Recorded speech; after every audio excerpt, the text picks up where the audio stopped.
तुमचा थोडक्यात परिचय द्या. माझे नाव तुषार बाळू पानसरे, राहणार एकोई, तालुका नांदगाव, जिल्हा नाशिक. बर, आता आपण तुमचा हा गोठा बघतोय, बरोबर आहे. तर एकंदरीत हा जो काही दूध व्यवसाय करताय तुम्ही किती वर्षापासून करताय? साधारण 7-1 वर्षापासून दूध व्यवसाय करतो. 7-1 वर्षापासून करताय. आता हे तुमचे आजूबाजूचे जे मित्र आहे हे पण दूध व्यवसायच करतात सगळे, बरोबर आहे. तर एकंदरीत तुमचे हे जे काही गाव आहे एकोई, बरोबर आहे, किती दूध संकलन केंद्र आहे, किती दूध साधारणतः गावातून जातं बाहेर? आमचं गाव वास्तविक बघितलं गेलं तर आमचं दुष्काळ येण्याच परिस्थिती असते आमच्या गावात. बर, पण एक 25-30 शेतकरी आहे दूध व्यवसाय करणारे. एक संकलन केंद्र आहे आणि ज्याच्या त्याच्या पद्धतीने जे ते गायांना चारा देऊन दूध काढून एका संकलन केंद्रावरती दूध टाकतात. बर, म्हणजे एकंदरीत प्रत्येकाच्या घरी 4-5 गाई, 5 गाई अशा आहेत, जसं जसं क्षेत्र आहे किंवा जसं स्वतःची क्षमता आहे त्या पद्धतीने. हो, ह्या ज्या काही गायी बघितल्या, बरोबर आहे, ह्या सगळ्या एचएफ गायी आपल्या. आणि हा व्यवसाय करून आता किती वर्ष झाले तुम्हाला? 7-1 वर्ष. 7-1 वर्ष झाले. हा जो काही तुमचा नांदगाव भाग आहे, बरोबर, नांदगाव तालुका येतो हा नाशिक जिल्ह्यामध्ये, हा पूर्ण दुष्काळी तालुका आहे. हो, बरोबर. तुमच्याकडे साधारणतः 1-2च पिकं घेतली जातात. तो म्हणजे पावसाळ्यात कांदा आणि उन्हाळ्यात पण कांदाच होतो. मध्ये एखादी मका घेतली तर घेतली, ते पण जनावरांकडे साधारण मार्च एंडिंग पर्यंत चारा अवेलेबल असतो. नंतर प्रॉब्लेम येतो चाऱ्याचा पण. बरं, जेणेकरून कोणी त्याच्या पद्धतीने चारा मुरघास करणे म्हणा, काही काही जास्त त्याच्या पर्यायाने साठवून ठेवतो असं. बरोबर. इथं दुधाचं प्रमाण आता वाढत चाललेलं आहे, बरोबर आहे, हळूहळू वाढत चाललेलं आहे. तर जेव्हा तुम्ही सुरुवात केली होती दूध व्यवसायामध्ये, तर काय वाटत होतं, काय कसं आहे समोर भविष्य वगैरे कसं राहील, काय वाटतं?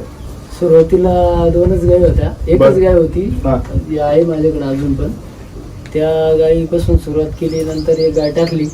पण मध्यंतरी अशी वेळ आली का धंदा बंद करावा. पण आता एक 3-1 महिन्यापासून मी मिल्क चार्जर वापरतोय. आपलं थोडं कुठेतरी धंद्यामध्ये असं वाटतंय का आता आपण स्टेबल होऊ, असं वाटतंय. आता सुधारणा हो 100 झाली, पण मला रिझल्ट आलेले आणि भरपूर सुधारणा झालेली आहे. मी 20-25 हजार रुपये मेडिकलवालीचं बिल भरलेलं माणूस. बापरे. हो, 25 हजार भरले, त्याचं बिल भरलेलं आहे. पण या 3 महिन्यापासून आणल्यापासून एकदा मी फक्त गाय भरण्यासाठी डॉक्टर गोठ्यावरती येतो. फक्त डॉक्टर? हो, म्हणजे गाय भरण्यासाठी डॉक्टर येतो. 3 दिवसापूर्वी मस्टडीज जायचा झाला माझ्या गाईला. मी एक वंजोळभर आपलं मिल्क चार्जर घेतलं, एक बॉटलमध्ये टाकून हलवून पाणी पाजून दिलं तिला. दुसऱ्या दिवशी पूर्ण परफेक्ट क्लिअर झालेली होती. एका दिवसात? एका दिवसात. एवढ्या लवकर? आता हे तुमचे जे मित्र मंडळ ते काही वापरत नाही, बरोबर आहे, तुमच्या गावातलीच आहे. आता यांना असा विश्वास बसेल का बाबा असं असं औषध आहे? नाही, विश्वास तर मला पण बसत नव्हता. पण माझे एक मित्र आहे दुगावचे, बंडू भाऊ सोनवणे म्हणून, त्यांनी मला हा सल्ला दिला. मी एक माणूस म्हणून त्यांच्यावर विश्वास ठेवला का हा माणूस खरं बोलतो आपल्याशी आणि आपल्याला तो चुकीचा सल्ला देत नाही. मी पहिल्यांदा 1 किलो घेतलं सरांकडून. ॲनिमल हेल्थ चार्जर 1 किलो घेतलं. त्याच्यानंतर मी हळूहळू 2 पुढे पहिल्यांदा घेतले. नंतर 2 बकेट झाल्या माझ्या आणि नंतर एक 25 किलोची बॅग घेतली. असा रिझल्ट आल्यानंतर मी हळूहळू लगेच एकखटी चालू नाही केलं, पण मला रिझल्ट आला म्हणून मी ते पूर्णपणे चालू केलं.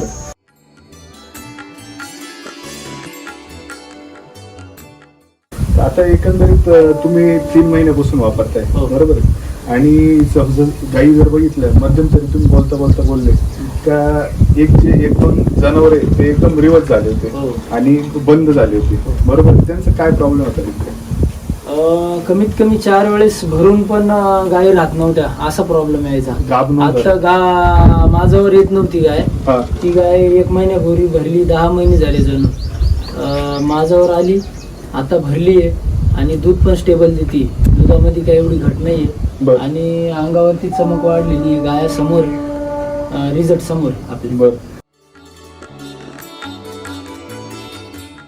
तुम्ही जेव्हापासून वापरायला लागले बरोबर त्या 2 गाईंना दिलं काय काय पहिल्यांदा काय रिझल्ट जाणवले तुम्हाला आणि प्रमाण किती दिलं प्रमाण? पहिल्यांदा 100 ग्रॅम आपण मिल्क चार्जर दिले, 3 दिवस दिले. नंतर 75 ग्रॅम चालू केलं. आणि गाईचा प्रॉब्लेम असा होता माझ्याकडे जार पडलेलाच नव्हता. आम्ही डॉक्टरकडून इंजेक्शन मारून घेतलं जेणेकरून जाराचं पाणी होईल. पण मला तसं काही 8 दिवस गेले त्याच्या उपर तसं काही घाण आलीच नाही बाहेर. 8 दिवसानंतर मिल्क चार्जर चालू केल्यानंतर पूर्णपणे साफ झाला गायचा. पूर्ण शरीर पूर्ण घाण व्हाईट घाण पूर्ण व्हाईट लाल पूर्ण घाण जवळ महिनाभर पडत होती. त्यानंतर एकदम ओके झाली. दुधाला पण वाढली. त्याच्यानंतर परत शेण घट्ट व्हायला लागलं. शेणाचं पहिलं डायरेक्ट जुलाब व्हायचे. निस्ता हिरवा खाना दिला का जुलाब व्हायचे. कसं व्हायचं 8 दिवस जुलाब करणार 2 दिवस परत चांगलं शेण टाकणार असं होत होतं. नंतर चार्जर चालू केल्यापासून पूर्ण चिकन एकदम शेण येत आहे. आणि आता मी माझ्या मित्रांना पण उकडे दाखवलं की शेणखत पण एकदम असं पावडरयुक्त होतंय आणि ते शेतीला बी चांगलं उपयोगी ठरेल असं वाटतं. तयार व्हायला.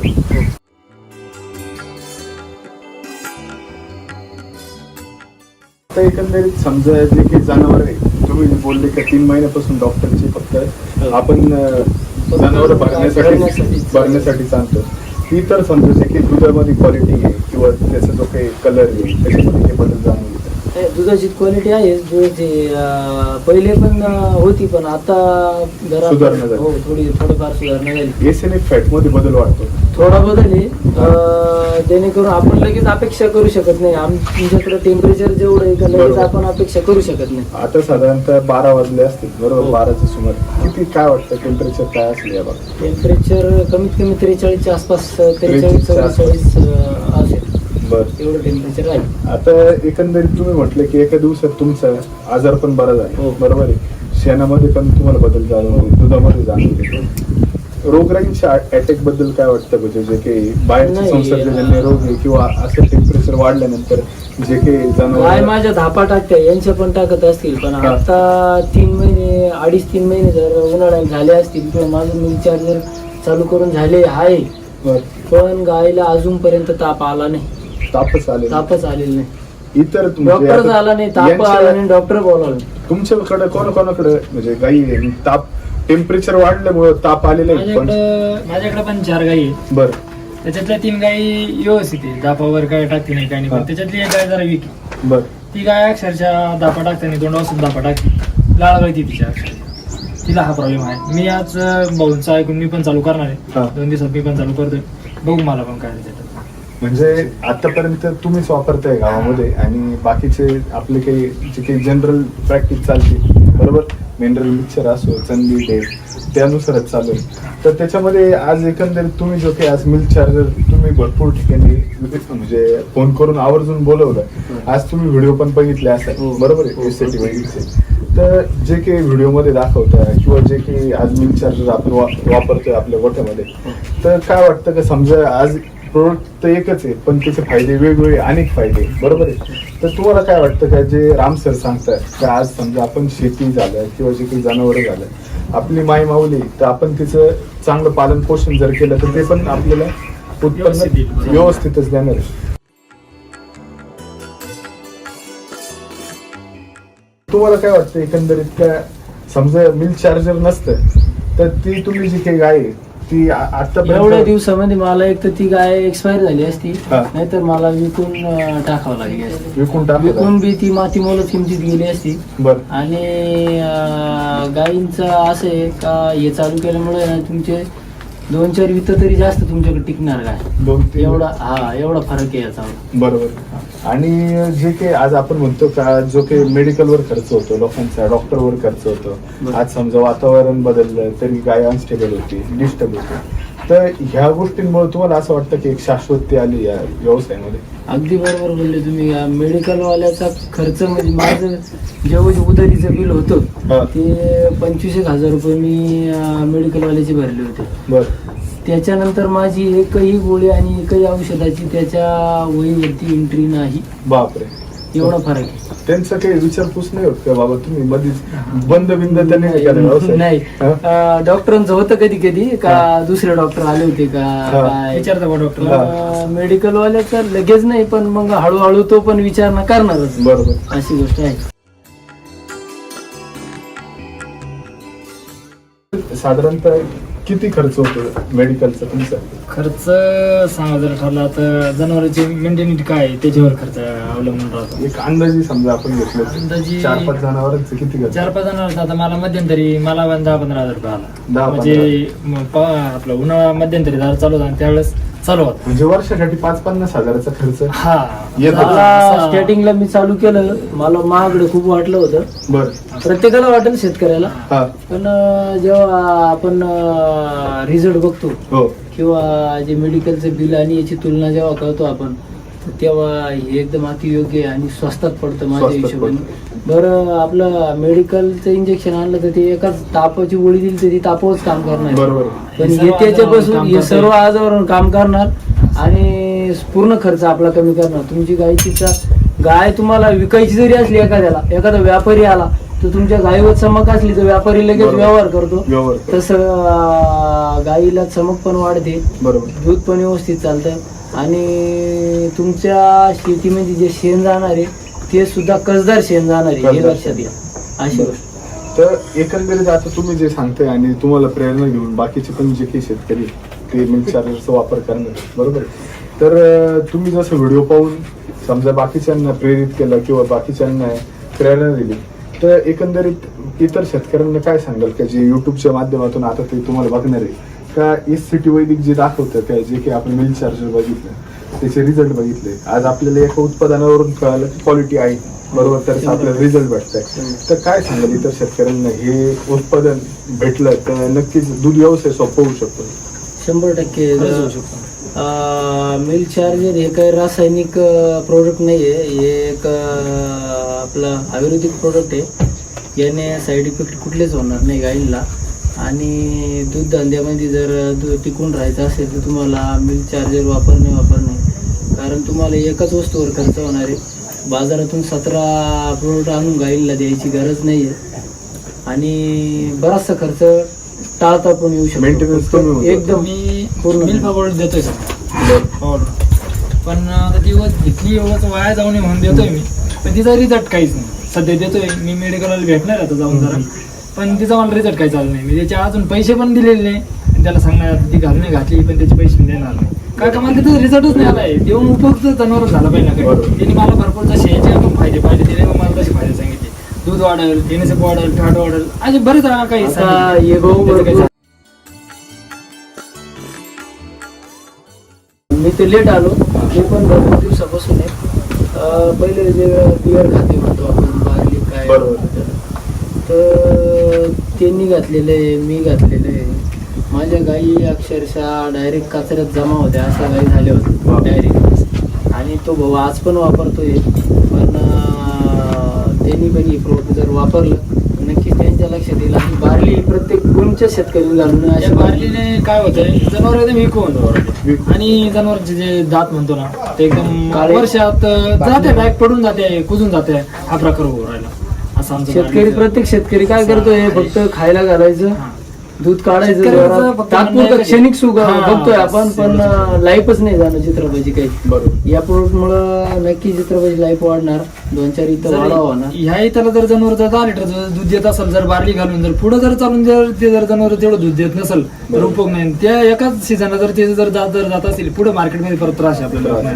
मग काय जर घ्यायची लाखाला विकायची 50 ला तर मग उपयोग होणार नाही त्या गोष्टी. बरोबर. हे पण लक्षात घ्या आपल्याला. म्हणजे जो काही इन्स्टंट रिझल्ट आहे तो रुपये लॉंग टर्मचा विचार करायचा आणि जर व्यवस्थित आपण अन्न घातलं तर ते नक्कीच आपल्या जनावर Life पण better टिकणार व्हावं आहे असं. आणि वेट पण जास्त.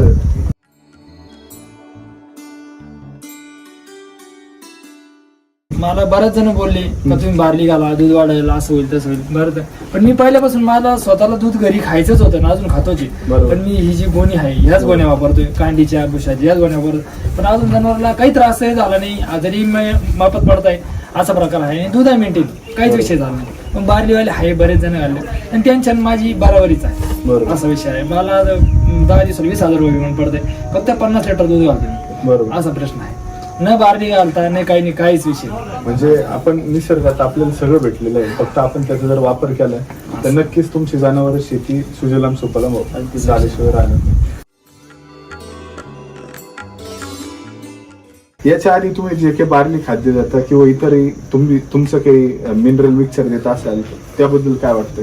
का जे काही रिझल्ट आहे ते लॉंग टर्म भेटतं का तुम्हाला? नाही, मिनरल मिक्सचर असं आहे, काही नाही, काही फायदा पण नाही. बरं. ते आपण फक्त म्हणतो ना, ते आपल्याला वाटतं ना चांगलं आहे, ते पण काही कामाचं नाही काहीसाठी. म्हणजे फेअर अँड लवली सारखे हो, फक्त तेवढ्या पुरतं तेवढं थोडा वेळ लोकांना बरोबर. वाटतं आपण देतोय, हा. फक्त दिसायसाठी तेवढं. बर. नंतर काय वाटतं, आता समजा तुमच्याकडे जुन्या भरपूर गायी असतील 5-6 वर्षाच्या, आहे. तर त्यांना जर कंटिन्यू आपण बारली दिलं किंवा हे मिनरल मिक्सचर आर्टिफिशियल स्टिम्युलंट दिलं, औषधं दिले, तर त्याच्याने ते जनावर जेवढं टिकायचं असतं तेवढं टिकतं का? नाही, टिकत नाही. दात बारली तर कंपल्सरी जाते जातच लवकर. आणि जे काही आपण म्हणतो का रोगराईंचं अटॅक किंवा दुधाची क्वालिटी याच्याबद्दल काय वाटतं? थोडस म्हणजे फॅटचा नाही तर त्याचा फरक पडतो सर, थोडा फरक पडतो. 19 पॉईंटचा. जनावर आजारी पडण्याला बळी काय होतं का, ते जनावर विकवलं झालेलं असतं. बरोबर. ते त्याची काय क्षमता हे नाही सांगू शकत त्या बारलीची.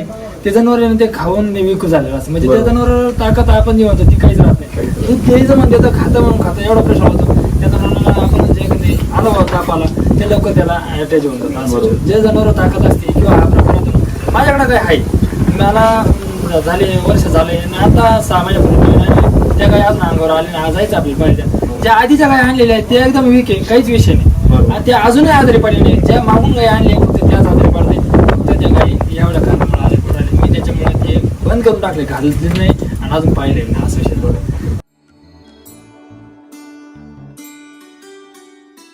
अशी तयारी आहे का, मला मिल चार्जचा रिझल्ट आला झाला, हा. पण शेतीला मी पूर्ण प्रोडक्ट हेच आपलेच वापरणार. SCT मध्ये तिथेच वापरणार. SCT मध्ये तिथेच वापरणार. बरं.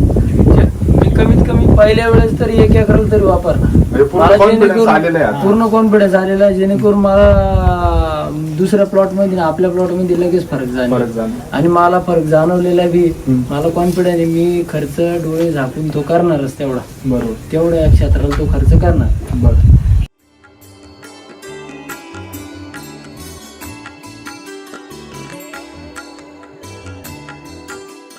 ॲनिमल हेल्थ चार्जर आणि मिल्क चार्जर एक पाऊच घेतलं होतं आणि त्याचा त्यांनी एकच दिवस वापर केला. 100 ग्रॅम सकाळी आणि 100 ग्रॅम संध्याकाळी.